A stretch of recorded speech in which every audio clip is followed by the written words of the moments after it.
TSI का क्या तरीकाकार है, क्या क्राइटेरिया है, पुलिस सर्विस कमीशन में कैसे होता है, ये सारे भर्ती के मराहल कैसे होते हैं, कैसे ऑफिसर बनता है डायरेक्ट महकमा पुलिस में।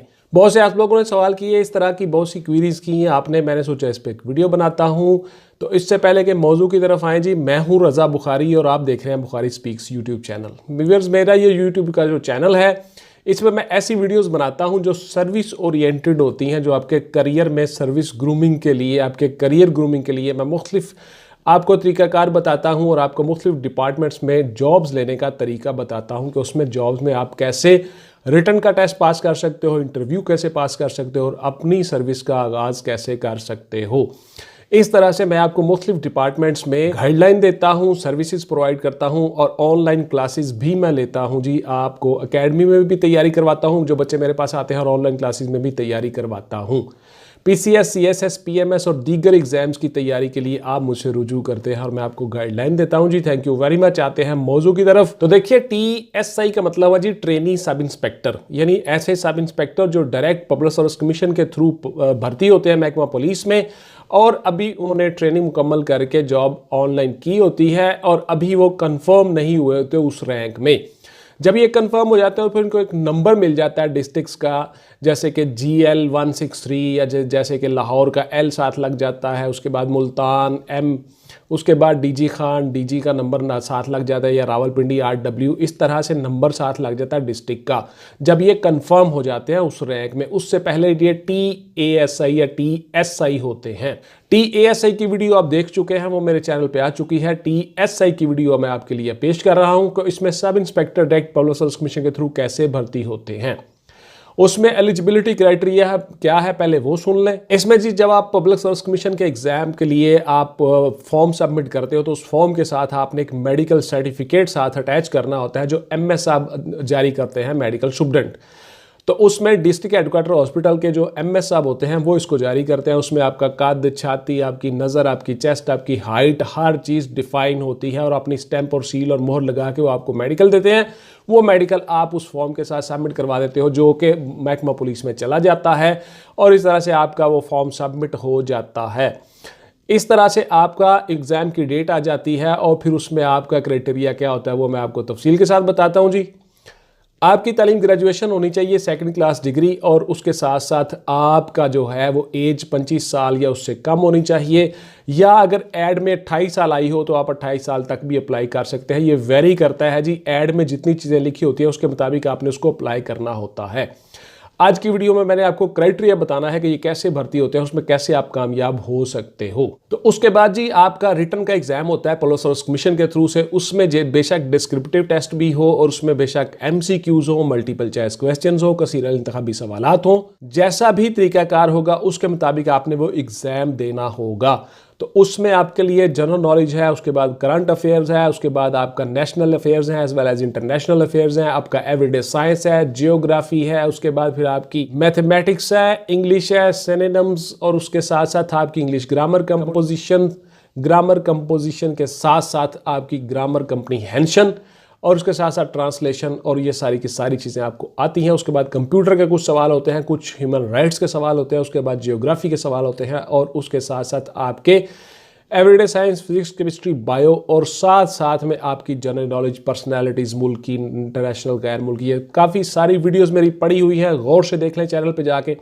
फिर आप मुझसे कहते हो कि सर वो उसका लिंक शेयर कर दें जी, फलां कर दें जी। तो पुत्र, मेरे पास इतना टाइम नहीं होता, बहुत से काम होते हैं, मैंने वीडियोस बनानी होती है, उसके बाद मैंने यूट्यूब पे काम करना होता है, उसके बाद फिर मैंने कोर्स में जाना होता है, उसके बाद फिर ऑनलाइन क्लासेस आपकी लेनी होती हैं और एकेडमी में क्लासेस जाके लेनी होती हैं। इस तरह से काफ़ी सारे काम होते हैं, वीडियो एडिटिंग करनी होती है, मेरे पास काम नहीं होता। फिर आपके कमेंट्स के जवाब भी मैं देता हूँ। तो इस तरह से आपने खुद चैनल पे जाके एक्सप्लोर करना होता है। मैं चीज़ें बना के चैनल पे अपलोड करता रहता हूँ, आप उनको खुद से देखते रहिए। थैंक यू वेरी मच जी। PPSC का तहरीरी इम्तहान आपने पास कर लिया, रिटन टेस्ट आपने पास कर लिया, अब आप आ गए अगले मरहले में। अगले मरहले में आपका एक छोटा सा औकात होता है जी, साइकोलॉजिकल असेसमेंट टेस्ट। उसमें आपका रिटन होता है 20 या 30 नंबरों का, छोटे छोटे चंद सवाल होते हैं, उसमें नेगेटिव और पॉजिटिव थिंकिंग आपकी उन्होंने देखनी होती है। उसके बाद फिर आपका होता है साइकोलॉजिकल वाइवा।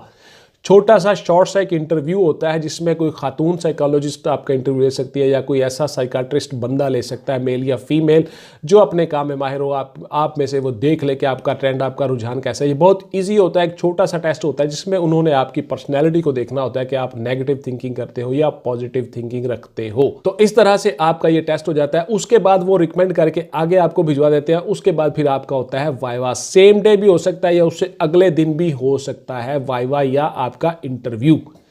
वो सारे का सारा बोर्ड और पैनल लेता है जी आपका इंटरव्यू में आपने कैसे कामयाब होना है। वो सारी मेरी वीडियोस पड़ी हुई हैं, सब इंस्पेक्टर की भी, TSI TASI की काफ़ी सारी वीडियोस वो चैनल पे देख लीजिएगा। इंटरव्यू में आप कैसे कामयाबी हासिल कर सकते हो, how to get success in interview, उसके ऊपर काफ़ी सारी वीडियोस पड़ी हैं, वो गौर से देख लीजिएगा। उसमें मैंने हर चीज़ डिटेल के साथ आपको बताई हुई है। आपका इंटरव्यू भी हो गया जी, आप उसमें कामयाब हो गए। फिर आपको आता है डिपार्टमेंट की तरफ से एक ऑफर लेटर।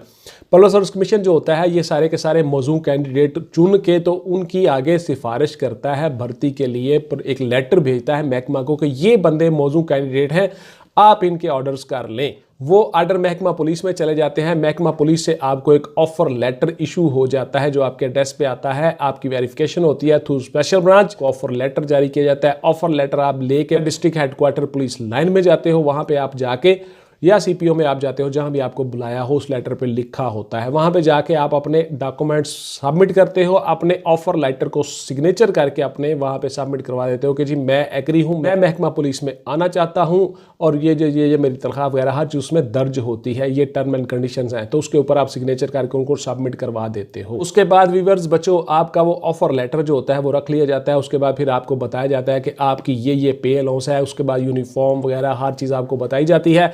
आपको पुलिस लाइन में भिजवा दिया जाता है और SP साहब हेडक्वार्टर जो होते हैं वो आपको मुतल्लिका इक्विपमेंट, सामान, यूनिफॉर्म वगैरह सारा कुछ वो अलाउ करते हैं। वो आपको वहाँ से हर चीज़ मिल जाती है और एक मखसूस टाइम या मखसूस अरसे के बाद आपको ट्रेनिंग पे जाना होता है। अगर ट्रेनिंग सेंटर्स अवेलेबल हों, खाली हों, ट्रेनिंग ना चल रही हो तो आपको फौरी तौर पर भिजवा दी जाती है। अदरवाइज फिर आपको मुख्तलिफ ड्यूटियाँ ली जाती हैं आपसे और उसके बाद जब ट्रेनिंग सेंटर खाली होते हैं फिर आपको ट्रेनिंग के लिए भेजा जाता है। आपकी 1 साल की प्रोबेशनर की ट्रेनिंग होती है जी, प्रोबेशनर कोर्स इसको कहते हैं। प्रोबेशन पीरियड होता है, उसमें 1 साल की आपकी ट्रेनिंग होती है। उस ट्रेनिंग में आप फिजिकल भी करते हो, आपको लॉ भी पढ़ाया जाता है, फिर आपको फायरिंग करवाई जाती है, आपको PT, परेड और सैल्यूट और ये सारा डिपार्टमेंटल जो डिसिप्लिन होता है वो सारे का सारा आपको सिखाया जाता है। आप लॉ भी पढ़ते हो, आप ट्रेनिंग भी करते हो, आप फिजिकली फिट भी होते हो, फिर आपको कराटे, मार्शल आर्ट और मुख्तलिफ चीज़ें भी सिखाई जाती हैं। मुलज़िमों को पकड़ना, उनको लॉकअप करना, लॉक शॉक, असला, हर चीज़, हथकड़ी का यूज़, कैसे कैसे किन हालात में आप कैसे ओवरकम कर सकते हो, पब्लिक डीलिंग, पब्लिक स्पीकिंग, ये सारा कुछ आपको ट्रेनिंग में बताया जाता है। ट्रेनिंग में क्या क्या होता है, क्या क्या चीज़ें होती हैं, वो सारी की सारी मैं अलग से भी वीडियो बनाऊंगा, हर स्टेप की बनाऊंगा कि ट्रेनिंग में आप कैसे कामयाब होते हो, फिर उस ट्रेनिंग में किन किन चीज़ों का ख्याल रखना चाहिए, ये सारी भी मेरी वीडियो आ जाएगी इंशाल्लाह ताला। उसके बाद आप सवाल करते हो जिनकी ड्यूटीज़ कहाँ पे होती है, तो बेटा इनकी ड्यूटीज़ जो है तो मुख्तलिफ महकमा पुलिस के मुख्तलिफ डिपार्टमेंट्स में हो सकती हैं। आपको ऑफिस में लगाया जा सकता है, आपको किसी कोर्ट के साथ अटैच किया जा सकता है, फिर आपकी ड्यूटी जो है वो किसी गार्ड पे ली जा सकती है बतौर इंचार्ज, फिर आपकी ड्यूटी इन्वेस्टिगेशन विंग में ली जा सकती है, स्पेशल ब्रांच में ली जा सकती है, आपकी ड्यूटी ऑपरेशन विंग में ली जा सकती है, आपकी ड्यूटी डॉल्फिन पुलिस में ली जा सकती है, आपको ट्रैफिक में असाइन किया जा सकता है, आपको कहीं भी ड्यूटी आपकी ली जा सकती है। महकमा पुलिस के जितने विंग हैं वहाँ पे आप काम कर सकते हो। उसके बाद आपका सवाल होता है जिसकी पावर्स क्या होती हैं, इसके इख्तियारात क्या होते हैं, इसकी पावर कितनी है, तो वो आपका मशहूर सवाल।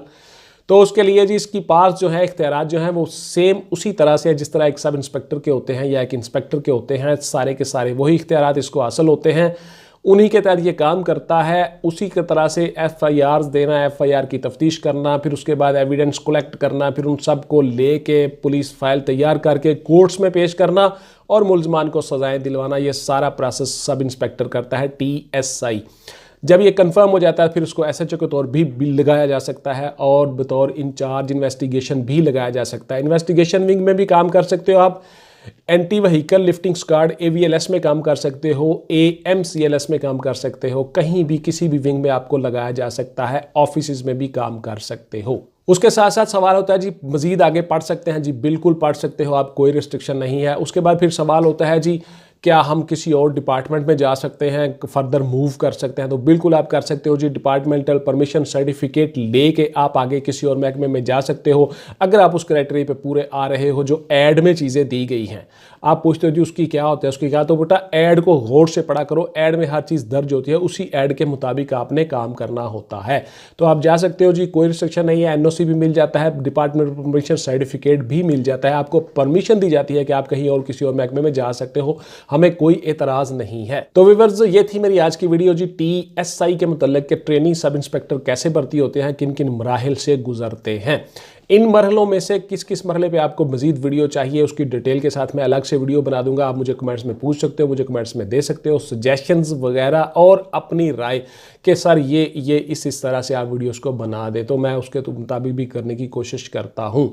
आपकी मैं कोशिश करता हूँ हर कमेंट का जवाब देने की, और मैं भरपूर कोशिश करता हूँ जब भी मुझे टाइम मिलता है मैं व्हाट्सएप पे आता हूँ, मैं उसके बाद यूट्यूब पे आता हूँ, मैं आपके सवालों का जवाब देता हूँ। उसके साथ साथ मेरी जो ऑनलाइन क्लासेस चल रही होती है, मसरूफियत होती है, पूरे पाकिस्तान से बच्चे मुझसे चीज़ें पूछ रहे होते हैं, उस वक्त मैं बिज़ी होता हूँ, उस वक्त मैं आपके सवालों का जवाब नहीं देता हूँ। कोशिश करता हूँ कि मैं आपके तमाम सवालों का जवाब ज़रूर दूँ। तो थैंक यू वेरी मच जी। इंशाल्लाह ताला किसी और वीडियो में नए मौजू नए टॉपिक के साथ आपसे फिर से मुलाकात होगी। टिल देन टेक केयर, अल्लाह हाफिज़ एंड गुड बाय। पाकिस्तान जिंदाबाद।